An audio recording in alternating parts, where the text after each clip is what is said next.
Emory professor Peter Wakefield, like many parents, often drives his children to school. But instead of loading them up into car seats in a minivan, he buckles them into a trailer hooked to the back of his bicycle.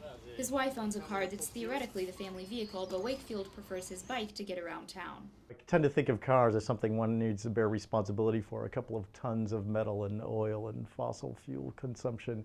Wakefield's preferences are becoming more popular around Atlanta. Although there aren't citywide numbers tracking cyclists, commuting by bike is up 43% nationally, and organizations like Bike Emory have noticed an increase in cyclists around town. Registration of cycling commuters has increased quite a bit, and we've added probably 15 bike racks, probably more than that, since we started the program, and there's still a lack of bike parking, so they fill up.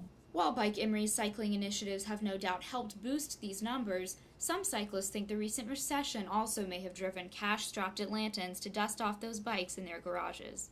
As gas prices fluctuate, I definitely notice an increased amount of riders as the prices go up. But the increase in cyclists has resulted in growing concerns for bike safety. Cyclists all over Georgia say the state needs new laws to make them feel safe on the road. Last month, a record 1,200 bikers converged on the Georgia Capitol to demand new laws protecting cyclists. Wakefield says it's essential for cyclists like him to work for laws that penalize motorists for making the roads unsafe. We all still encounter some really egregious kind of aggression that seems completely gratuitous and motivated by nothing other than some sort of bigotry or something against cyclists.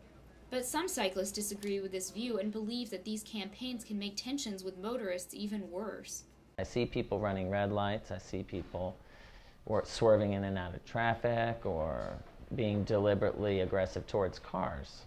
And I think that might cause a retribution from the driver of the car.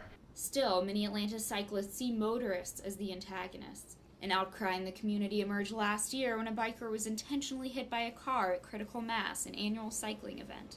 A new Georgia House bill mandating a 3-foot rule for motorists passing cyclists went up for committee review last month. But when its supporters were asked to choose between this new proposal and existing laws allowing cyclists to ride side by side, they pulled the bill. And with this piece of legislation out of the way, bicycle safety advocates in Georgia are concerned that change isn't coming anytime soon. Piper Hale, Emory News Now.